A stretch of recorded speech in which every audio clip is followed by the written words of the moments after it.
I can tell you, we live in a world that is falling apart, isn't it? If you haven't noticed that, maybe if you watch the news, you have noticed it. If you haven't, you've probably been looking somewhere else. But all of this is really pointing forward to the fact that Jesus is coming again. And I'm just really excited about that. I can't wait to take that vacation in heaven. Let's bow our heads for prayer. Dear Lord, I ask for your Spirit to lead and guide us as we open your word. And Lord, I ask that Jesus and how you are with us will be newly impressed on each and every mind. In Jesus' name, amen.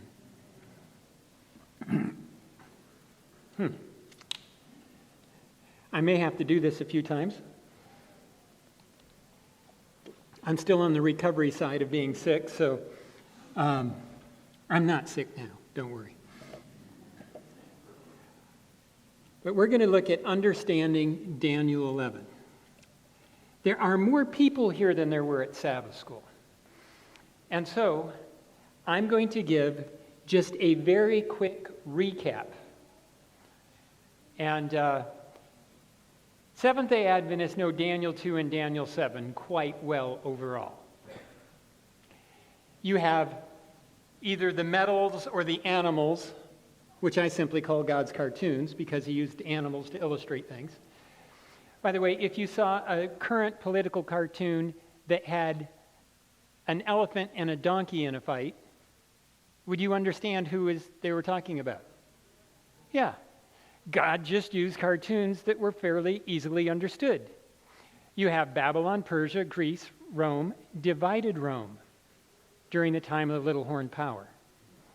We know that fairly well. But if you know that, you know more about Daniel 11 than you did. Because in Daniel 11, it talks a lot about a king of the north and a king of the south. All those powers invade Israel from the north. Those are the kingdoms of the north. Babylon came in from the north.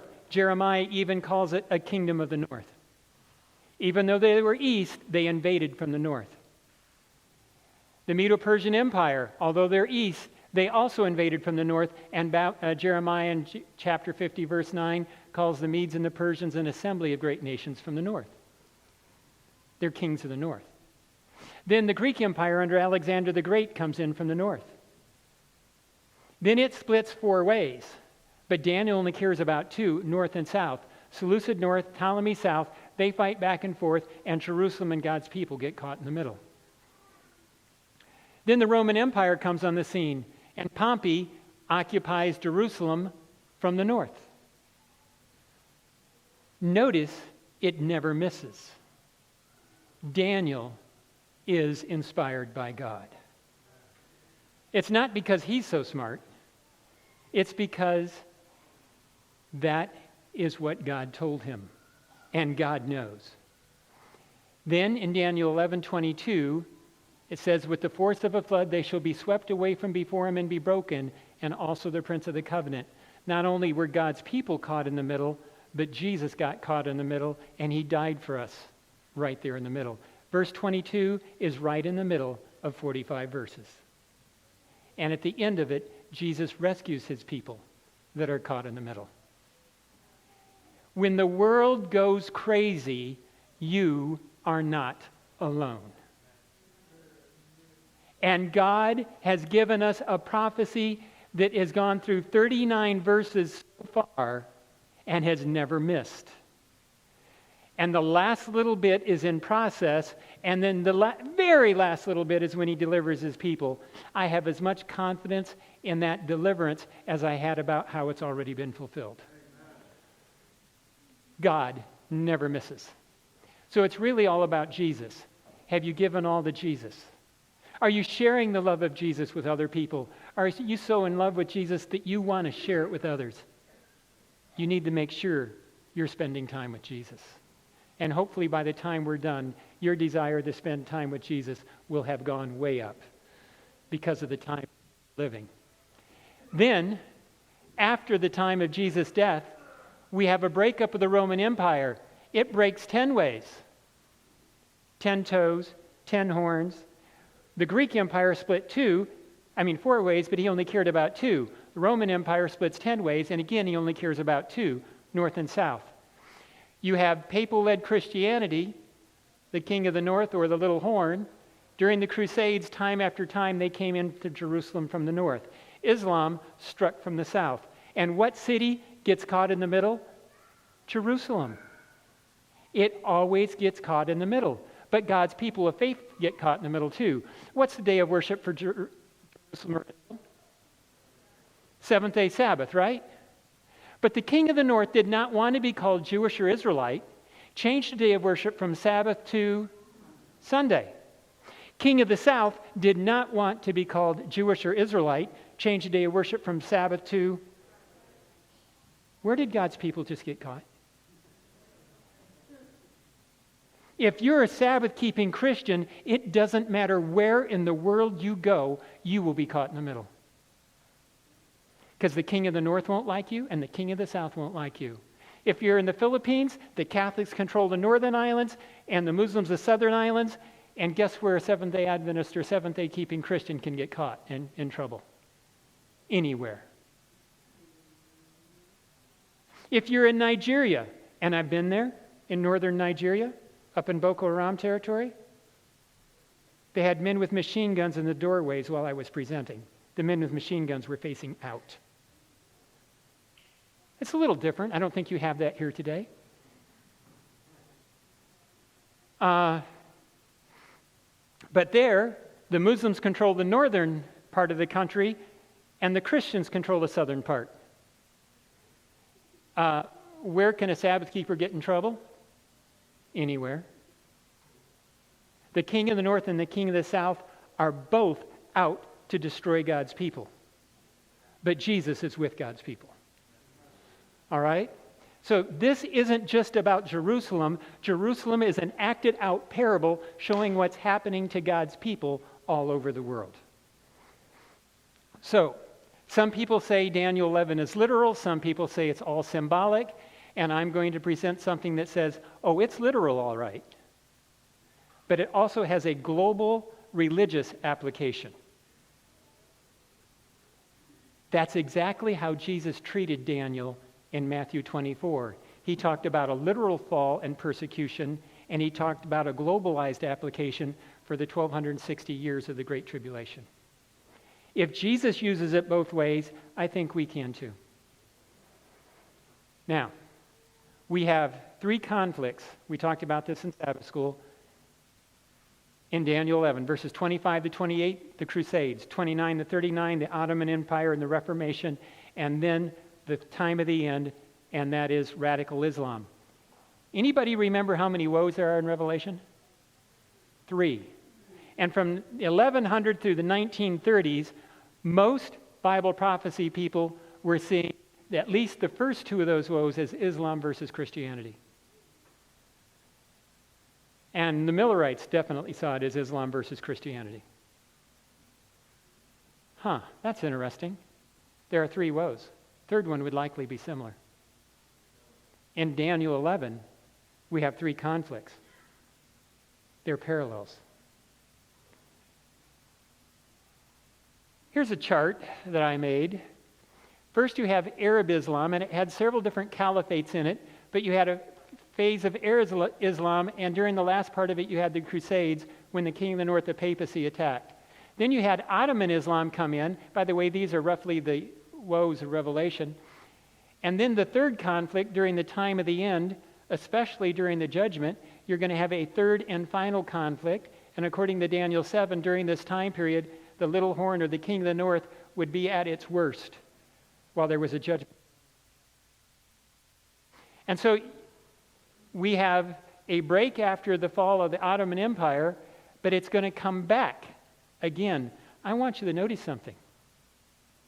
What you just have is a historic link that the judgment has to begin sometime between 1840 and the early 1900s. And 1844 hits exactly in the historical window needed. It's an interesting additional application or support for the 1844 judgment from history. Okay, but we're going to focus on this third conflict, the time of the end conflict, and we would be in this period right there in the third conflict, on my understanding. Now, I want to step back to verse 29 for a moment, because here it mentions all three conflicts in one place, and in the Hebrew it indicates that the king of the north and the king of the south must be the same in all three conflicts. At the appointed time he shall return and go towards the south, but it shall not be like the former or the latter. The former conflict, the Crusades; the latter conflict, the time of the end, the appointed one would be during the Ottoman Empire. It's the same north, same south, all the way through. Just an interesting textual thing that you have to keep in harmony with whatever interpretation you come up with.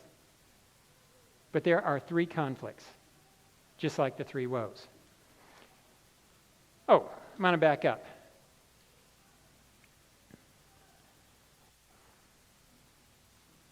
I want to mention one other part.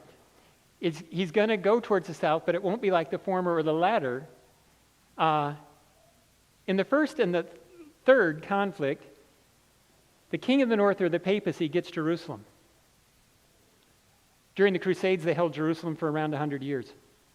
At the time of the end, they'll hold Jerusalem again for a short period, if I'm right in my understanding. But in the second one, he's going to head south, but he's not going to get it. It won't be like the first and the third. And then it goes on to explain why. For ships from Cyprus shall come against him, therefore he shall be grieved and return in rage against the holy covenant and do damage. So he shall return and show regard for those who forsake the covenant. The king of the north, the papacy, is going to head south. It's going to not make it to where it wants to go because of ships from Cyprus. He's going to return home and attack the covenant in anger. Do we have that in history? Oh boy, do we ever have it. During the Ottoman conflict, we have Cyprus. Ships from Cyprus. Cyprus, during the Ottoman conflict, the Turks decided they were going to take Cyprus from the Christians. And so the Pope put together a fleet called the Holy with about 300 ships. And they were to sail to Cyprus, save it, and go on and take Jerusalem. That was their goal. They put together their fleet of 300. Let's see if I can find a spot where there. I thought it would. Try over here. And they get their fleet of around 300 ships. They get them to Cyprus first. They conquer Cyprus, and then they take off with their ships and head west to meet the Christian fleet. Where did those ships just come from? Cyprus. But get this, the style of ships is also called Cyprus ships. But no matter how you look at this one, these are ships from Cyprus. And they head west. The Christian fleet is coming around this way, and they meet in what's called the Battle of Lepanto. In just a few hours, over 50,000 men were killed. It was one of the largest, it may have been the largest naval engagement up to that time. It was a major event. Catholics still celebrate the victory of the Christian fleet at the Battle of Lepanto. They do every fall that happened in October. Anyway, the Christian fleet won. The Muslim fleet was decimated, but the Christian fleet was so badly damaged that it turned around and went home without making it to Cyprus or Jerusalem. They're going to head south, but it won't be like the first and the third. They're going to return home in anger against the covenant. Well, what's interesting, in 1571, this picture was put up at the Vatican celebrating the defeat of the Muslim fleet. You can tell the Muslims are on your right. They're the ones with skeletons. Meanwhile, here's the next picture that went up in the Vatican in 1572, the very next year.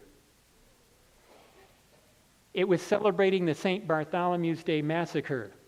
They went down there, they fought the Muslims, they came back, and through trickery, they double-crossed the Huguenot Christians, the covenant believers, those that were following Jesus in the Bible, And they killed 70,000 of them in and around Paris in a week's time. It's called the St. Bartholomew's Day Massacre because that's when it started.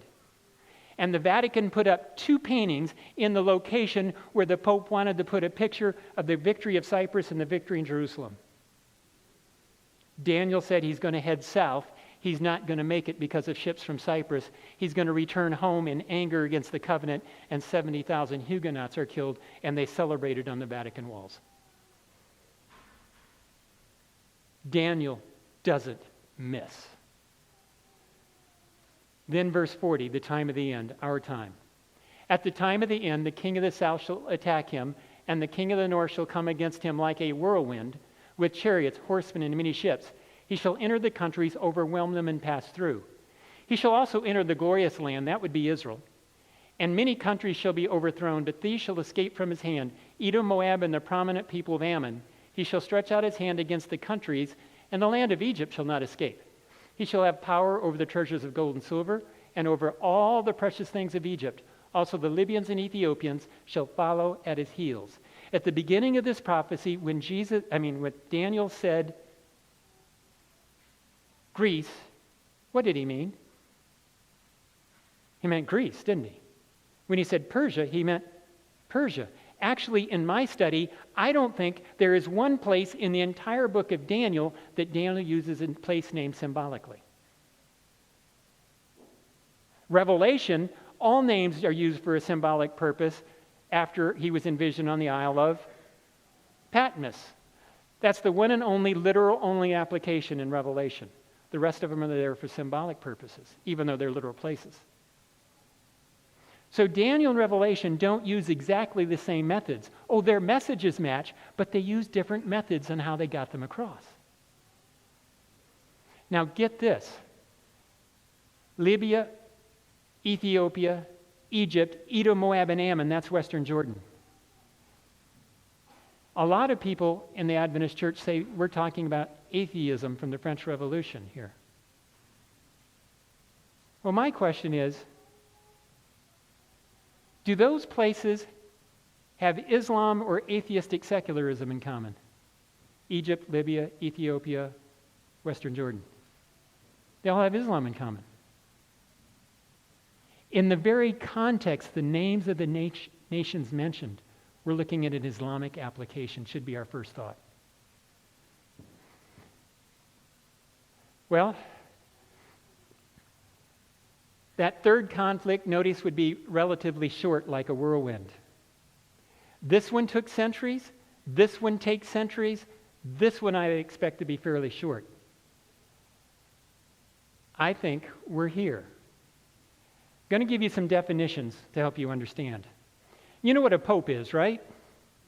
A pope is a guy who claims both religious and political authority all over the world. A caliph in a caliphate is a Muslim who claims political and religious authority all over the world. Does that sound kind of similar? And if they both think they're going to control the world, is there ever going to be a time when these guys are going to like each other? No, because they each want to take control of the world. Every time there has been a caliphate, the Pope has called for war against it.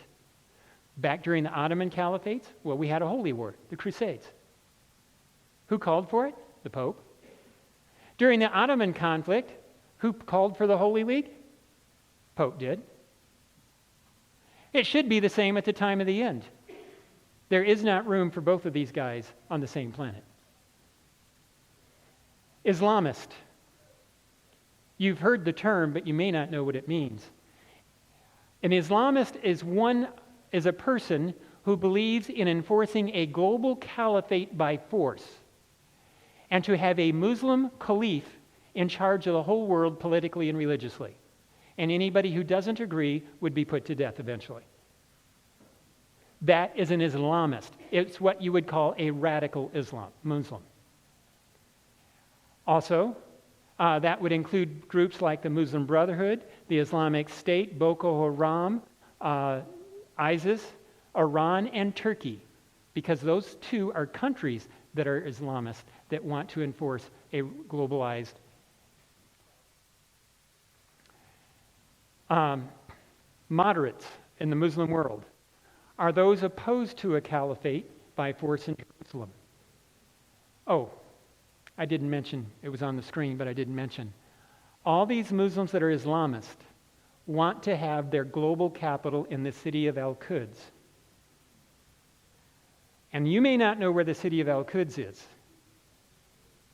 by that name. But that is the Muslim name for the city of Jerusalem. Hey, does the Pope have an interest in Jerusalem? Yeah. He's been fighting for it for centuries. Do Muslims have an interest in Jerusalem? Yep. That's where the radicals believe they're going to put their final capital for the world. If that's right, and it is if you study into it, then my understanding that Jerusalem could end up being in the crosshairs in a conflict between the papacy and Islam becomes very realistic. In 2011, the Review published our book. In it, I had some future expectations. It was kind of interesting. Anybody here ever worked with the Review on a project before? No. It took about 2 years from a rough draft to finished book in hand. They weren't very fast. I used to be on book committee because I pastored in Hagerstown, Maryland. I knew the process. And when they were evaluating my book, I said, this was early in the spring, I said, guys, look, for me to sign the contract, you have to agree to have the book out by the 1st of August. This was in May. It usually takes 2 years. And the president of the Review said, okay. And we signed a contract. And the staff said, we can't do that. He said, well, we just agreed to get it done. And they did. They could do it faster if they really wanted to.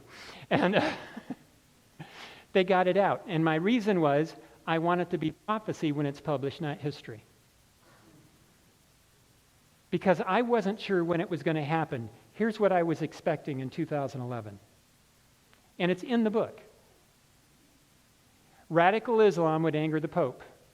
The Pope would call for war against radical Islam. The United States and its allies would be the military enforcer for the King of the North, the papacy. That's Revelation 13.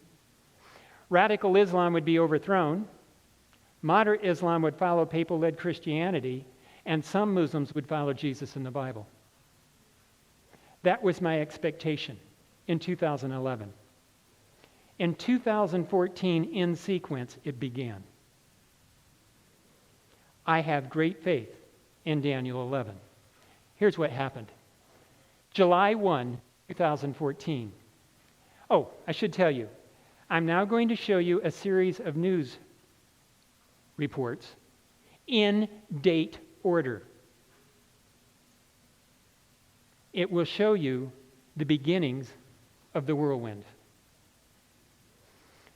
Abu Bakr al-Baghdadi, the self-proclaimed leader of the Islamic State stretching across Iraq and Syria, has vowed to lead the conquest of Rome as he called on Muslims to immigrate to his new land and fight under its banner around the globe. I wasn't expecting that on day one of a caliphate, because that's what it was the first functioning caliphate really since the Ottoman Empire. I wasn't expecting that on day one they would openly set their sights on Rome, the King of the North. But on day one, they came out saying they're after Rome, and that they were after the whole world as well. Okay, that kind of matches expectations. My question then was, how long would it take the Pope to call for war? It only took 5.5 weeks. You may have not noticed, but the Pope has called for and gotten war against Islamists. Not all Islam, but against Islamists. Pope Francis appealed to world leaders on Thursday to help end the crisis in northern Iraq after a sweeping advance by radical Islamic State militants forced thousands of residents of Iraq's biggest Christian town to flee their homes. His Holiness addressed an urgent appeal to the international community to take action, and he meant military action, we'll get to that in a little bit, to end the humanitarian tragedy now underway. At that moment, there were about 50,000 Yazidis and Christians trapped on Mount Sinjar. And he called for action. I was in Grand Rapids, Michigan that day at an ASI convention. They are so much fun to go to if you've never been to one.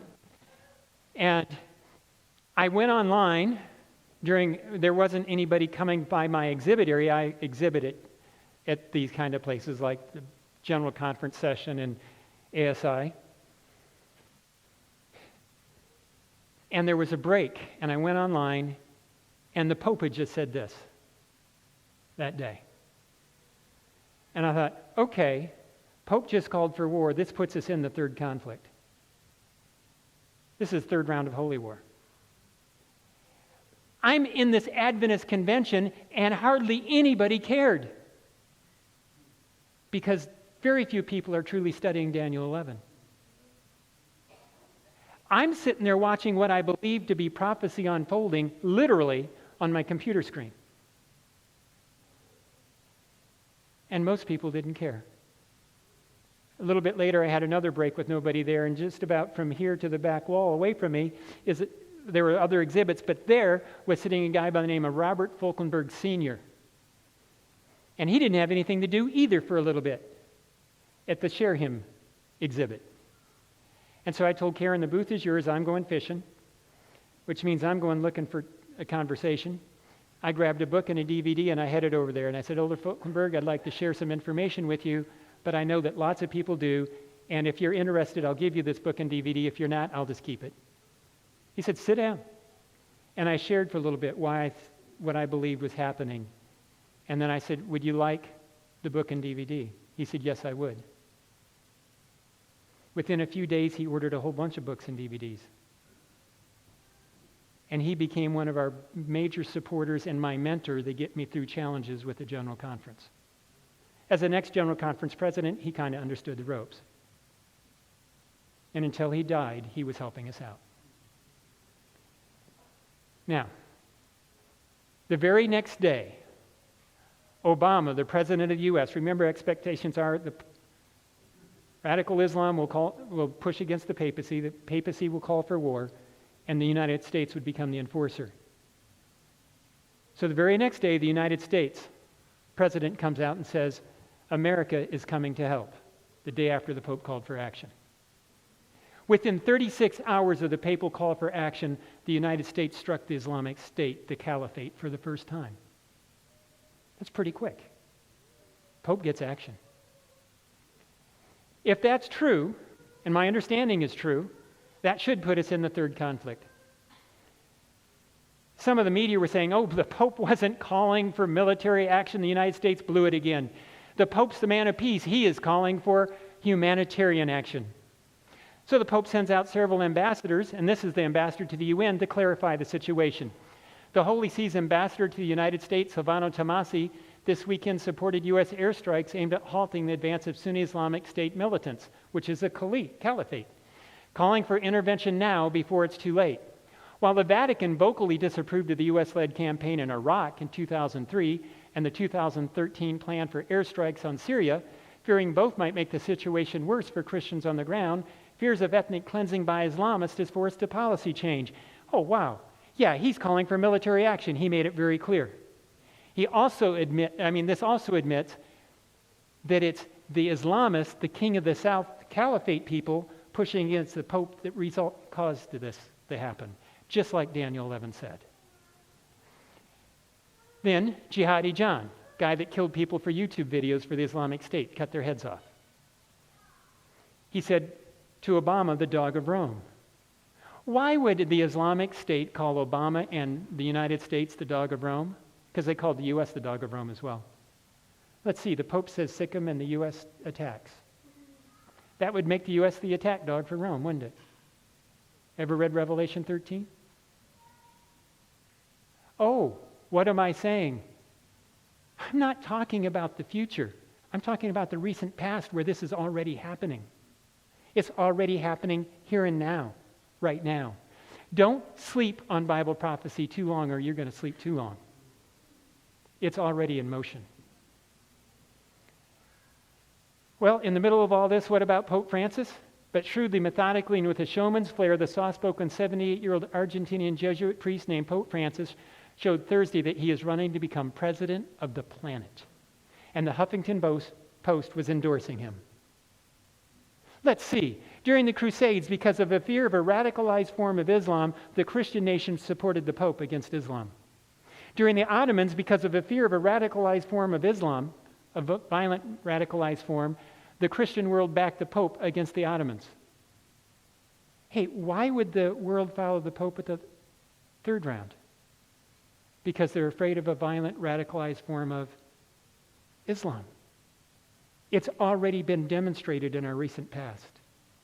This is why I can identify the King of the North on night 1 or night 2 of a presentation, right near the beginning. And the Catholics even understand it. Yeah, the papacy did lead against the Muslims twice. And they are again. This all fits the prophetic picture. 2015, about a year after this starts, we have a statement because the Muslims are now flooding Europe. I don't think this wave can stop, said Sonia Licht of the International Center for Democratic Transition. The global North must be prepared that the global South is on the move, the entire global South. This is not just a problem for Europe, but for the whole world. Daniel 11 says the South will push on the North, and it's happening. It's happening religiously, and it's happening immigrationally. I can't blame people who live in Syria or Lebanon or all these other places that keep getting torn apart by violence for wanting to get out. Would you want to raise your kids where they're likely to be killed? Tortured or bombed or whatever else? If you live in Egypt and your young son or daughter as a teenager has a video that the government doesn't like on their cell phone, they've got hit teams running around demanding they use kids' cell phones, and if the kids don't hand them over, they're beaten until they do open the phone. And if there's something the government doesn't like, your young person may disappear and never be seen again. Would you want to live there? That's Egypt, a relatively nice place compared to some other ones. But anyway, the South is pushing on the North. Trump comes along, and he was asked about radical Islam. And he said, the point is they want to do serious harm. We have to take them out. We have to take them out very, very swiftly and viciously if necessary. We've got to destroy the brand of jihad. Let's see, swiftly and viciously sounds a little bit like a whirlwind, doesn't it? Military whirlwind. And when he came in, he doubled the number of bombs and missiles hitting the radical Muslims. And he took steps against Iran and Turkey. Then he left office. Have you noticed the political right and Trump would like to come in and finish that job? They weren't exactly pleased with what happened in Afghanistan, or the way it happened. We'll see what happens. But they want to come back in and finish it. And right now, the political right is being greatly strengthened by the political left. One is overreaching, the other is growing in power. And look out for trouble from both sides.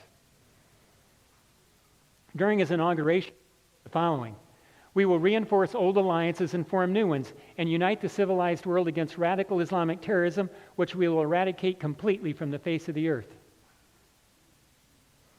Like I said, he doubled the number of bombs and missiles hitting radical Muslims. But he also did something else. He started pulling moderate Muslim nations together, so-called moderates, in what we now know as the Abrahamic Accords. They have actually sided with Israel against radical Islam. In Daniel 11, Islam will split three ways. Radical Islam goes down, moderate Islam follows papal-led Christianity. There's your Abrahamic Accords people. We're watching this happen. In 2017, Trump said he was going to make Jerusalem, approve as Jerusalem of the capital of the Israeli nation. For 20 years, or 30-some years, American presidents had been saying they were going to recognize Jerusalem as the capital. Trump did it. Within a week, there's a meeting in Turkey of angry Muslims. Where do the Muslims want to put their world headquarters? In Jerusalem. They're not going to be pleased about this. And so in Turkey, we get this statement. Soleimani, he is the commander of the Iranian Quds Brigade, or force, says his nation is ready to support Palestinian forces in Gaza Strip days after the U.S. recognized Jerusalem as Israel's capital. Trump was amazingly able to unite some radical Muslims that were fighting each other. What am I talking about? Iran is Shiite, the Palestinians are Sunni. But because of Jerusalem, the Iranians started approving the selling of weapons and training to the Sunni Palestinians. And missiles and stuff like that. That's interesting. But this is an interesting paragraph. It will illustrate why you don't know where Al-Quds is. Notice, they talk about Al-Quds and they talk about Jerusalem. Is there any hint at all in that paragraph that Al-Quds and Jerusalem are the same place? This is how the media will hide things in plain sight from you. If the world knew the plans of radical Islam, the whole world would have a different tone right now. But the media hides it by talking about Jerusalem and talking about Al-Quds as if they're different places. But Jerusalem is in the crosshair. Here's a picture of Soleimani, the guy that had just said he was going to arm the Palestinians. Now, he's the commander of the Al-Quds force. Notice he's got a radio in his hand. He claims that he had over 1,000 terror cells in the United States just waiting for word to attack. Notice the building under attack. Anybody recognize it? It's the White House. I don't know the layout of the White House, but I would pretty much bet you that's the personal quarters for Trump, because that's where the bomb went off. Trump was living in the White House at the time. You see an explosion going off there, but all the black smoke's kicking out that window right there. The U.S. flag is falling. The little bit in English, not in Farsi, says, "We will crush the USA under our feet." Anybody know anything about Trump? Does he like being threatened? No, if he's threatened, he will threaten back worse, right? Or try and put things into action. Well, keep that in mind. Then the Saudi prince, Mohammed bin Salman, starts identifying who the real radicals are in the Middle East. Saudi Arabia's powerful crown prince, Mohammed bin Salman, has described Turkey as part of a triangle of evil, along with Iran and hardline Islamist groups.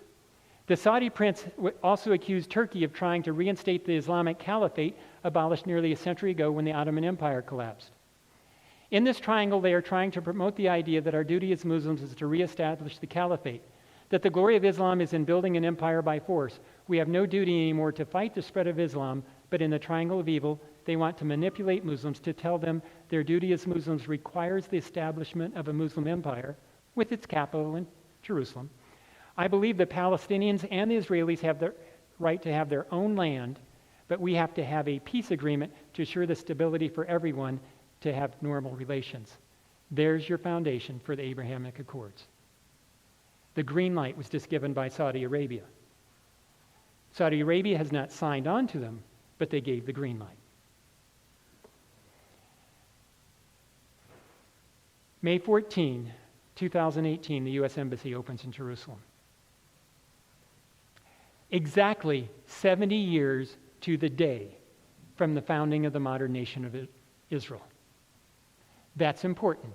A group in Israel came out with this commemorative coin.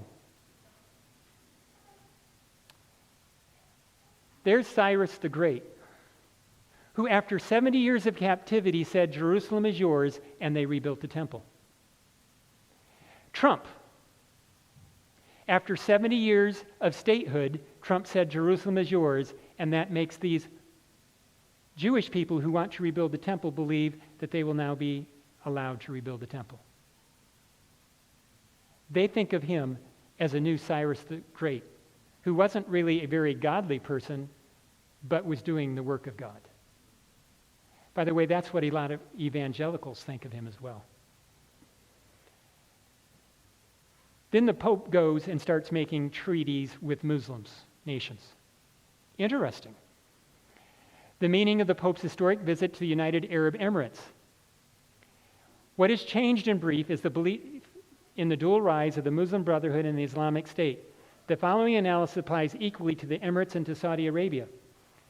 Facing direct challenges, the Gulf states calculated that they could no longer appease Islamists and should instead crush them.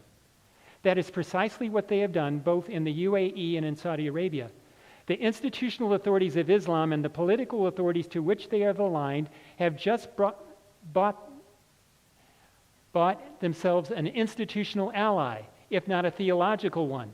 Whether the alliance keeps the theological barbarians at bay is another question. They're admitting this is a formation of alliance between the papacy and Saudi Arabia and the United Arab Emirates. Who is the first nation to step forward for the Abrahamic Accord shortly after? The United Arab Emirates. We're watching this stuff happen. Then the Iranians put out another picture. I love their pictures. I'm not showing you all of them, but they were all intended to aggravate Trump. Notice we have ships sinking and smoking. They're all flying Israeli or American flags. There's an American one, there's an Israeli flag. And you have them on water with the surf, and there's a building in the background, Dome of the Rock. Where is that one? It's in Al-Quds, Jerusalem. But notice something funny about the water. That's not water, is it? Do you recognize what it is? It's a Palestinian headscarf. Why is Iran supporting the Palestinians? They don't like Sunnis. They want Al-Quds, Jerusalem. And I mean, their picture just lays out why they're doing what they're doing. Then Abu Bakr al-Baghdadi, the caliph, was killed. Does that do away with radical Islam? No, they just put another one in, the professor, Kardish. January 7, 2020. The United States and Iran went to war. Do you remember it? Actually, the news headline was a couple hours too early. We came within an hour or two of going to war. We didn't. But I got that off of the Drudge Report. It's just a world headlines, news, all the headlines going on all over the world. And at that moment, all these headlines were popping because at the moment that this was being put up, Iranian missiles were falling on U.S. bases in Iraq and Syria, especially Iraq. Why? Because Soleimani had been killed by the United States, the second most powerful guy in Iran. He'd been killed in a drone strike just outside the Baghdad airport. And they were out, Operation Martyr Soleimani, to get even. And Trump said, if one American dies, I've already have 58 targets designated. One for each hostage during the Iranian hostage crisis in the Jimmy Carter years. And they include military, religious, and cultural targets. Does that tell you anything? Trump had just told them that if one American dies, we move from conventional war rules of war to holy war rules of war. Anything goes. You see, right now, the jihadists are fighting a holy war. They'll kill men, women, and children, anybody on the other side. They'll blow up religious sites and all the rest of it. They don't care. The worse, the better. It gets more attention. The United States is still under kind of Geneva things. You try not to blow up historic sites. You try not to kill civilians, these kind of things. Trump just said that's all off if you kill one American. What are the odds that you can bomb with missiles 2 American bases and kill nobody? Pretty low, aren't they? 50 to 100 Americans got concussions. That's serious, but nobody died. The Americans all made it underground before the missiles blew up. Trump decided not to go into holy war. By the way, here's my definition of a holy war: when both sides act like the devil in the name of God. And friends, if you act like the devil, you're of the devil, not of God.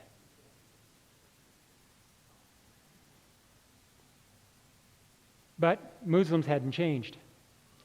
Siam can be seen telling the enthusiastic crowd, this is up in the mosque on the Temple Mount, that the 3 prophecies would soon be fulfilled, that the rightly guided caliphate will be established, that Jerusalem will be liberated and established as its capital, and that Islam would achieve world domination.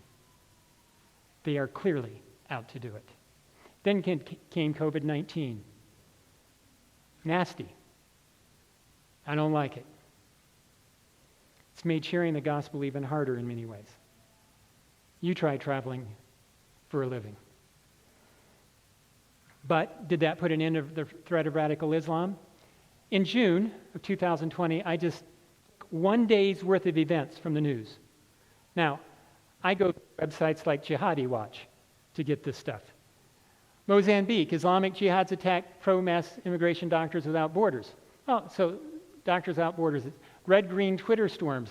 Red, radical left. Green, Muslim, radical Muslims. Burn, baby, burn, talking about the U.S. riots. The Muslims were in there trying to aggravate that. Philadelphia Muslim cleric says demonstrations are useless, fighting and bloodshed are needed.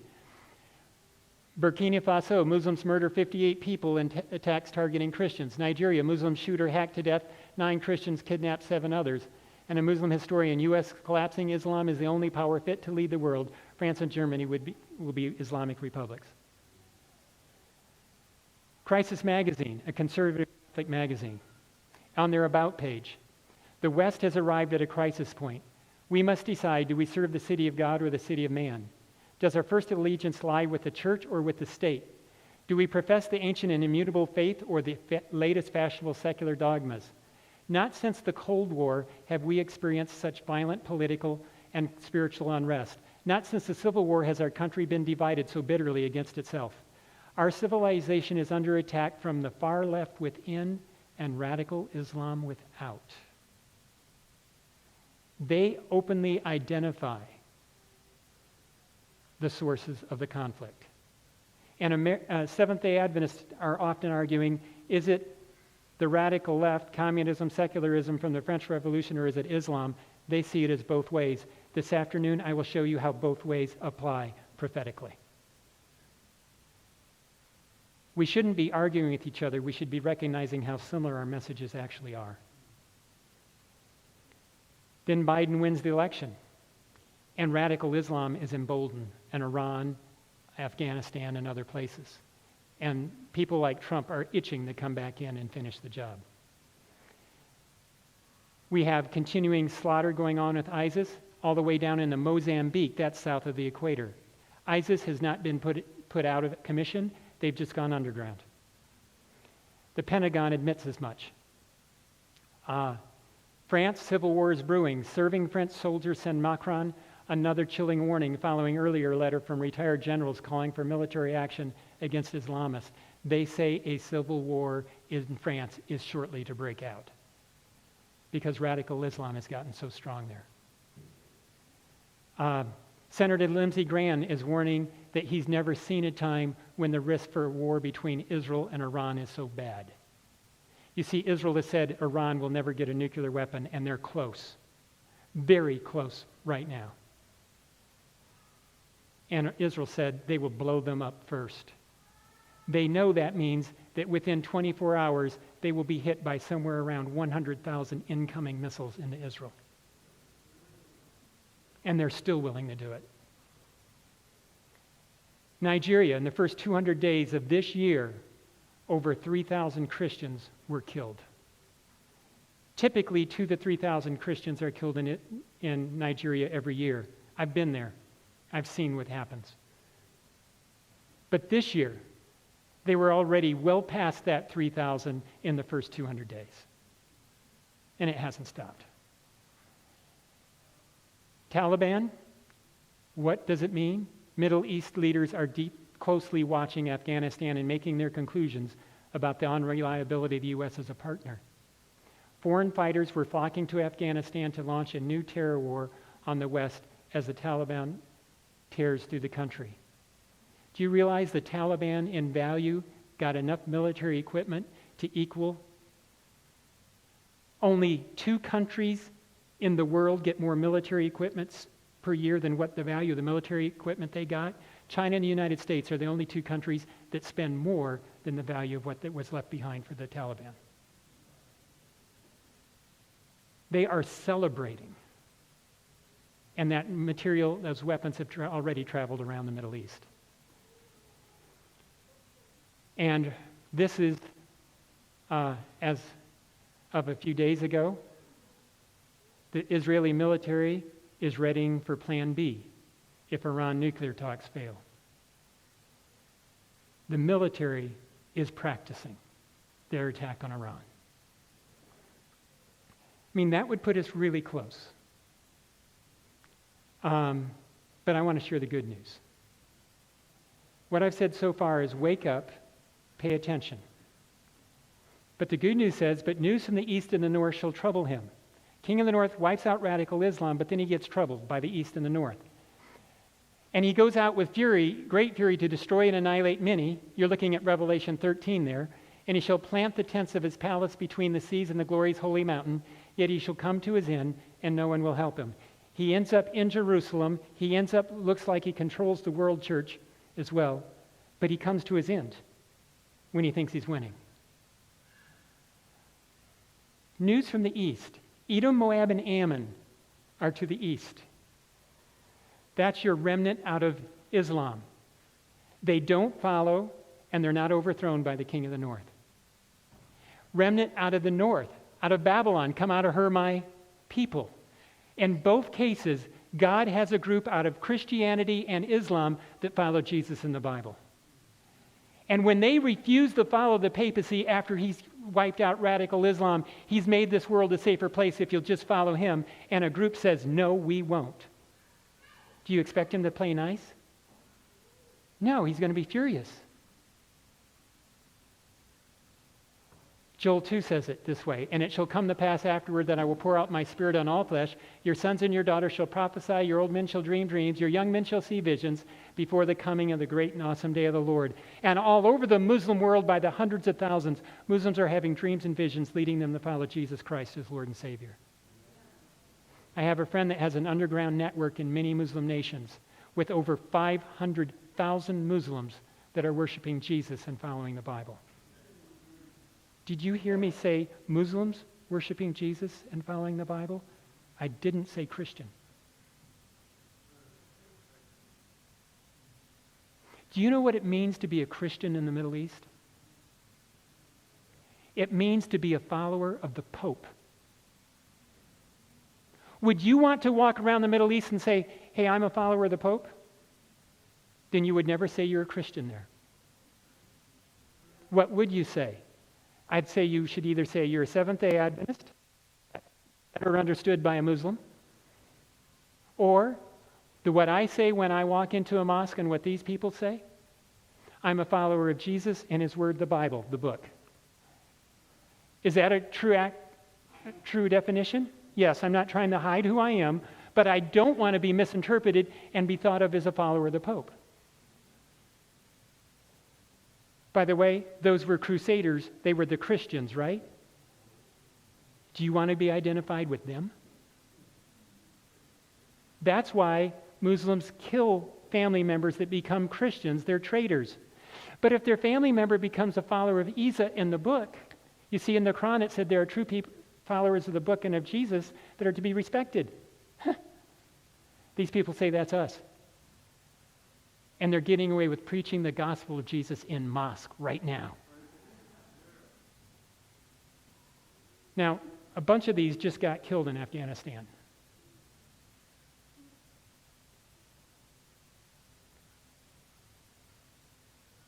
But God is still working.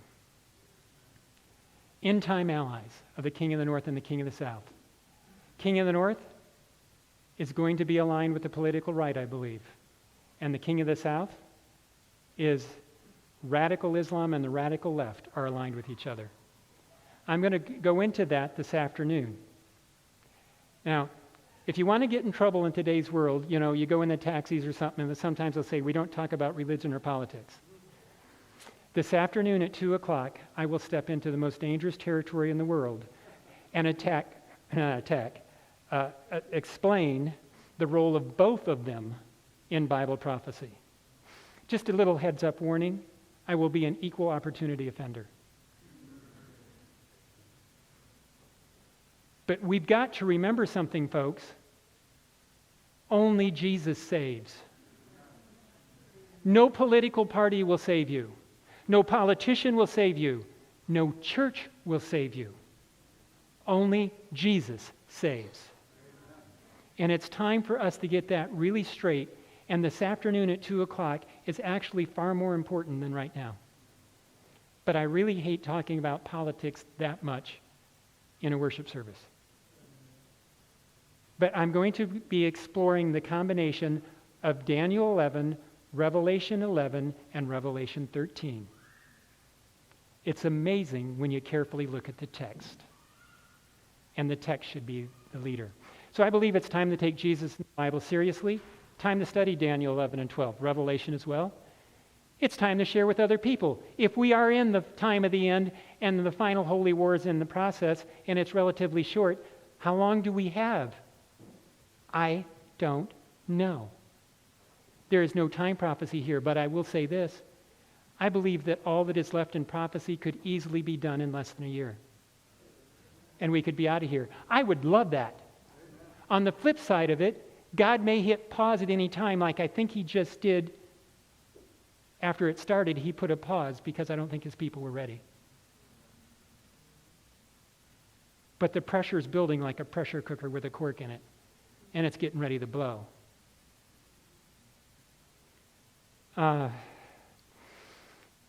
It's time to be sharing this with other people. Seminars, and you can do home seminars, all kinds of things. Get actively involved in sharing the Adventist message with the world out there. I don't care if you're Uriah Smith believers, atheistic secularism believers, or Islam believers in the interpretation of Daniel 11. Share what you believe with the world around you and bring them to Jesus Christ. We're actually close enough that we can end up working together, and I can show that in some ways this afternoon. But it's an exciting world that we're living in. It's time to share Jesus and pray. Pray for yourself to be open and not go back to sleep, and pray for others around you.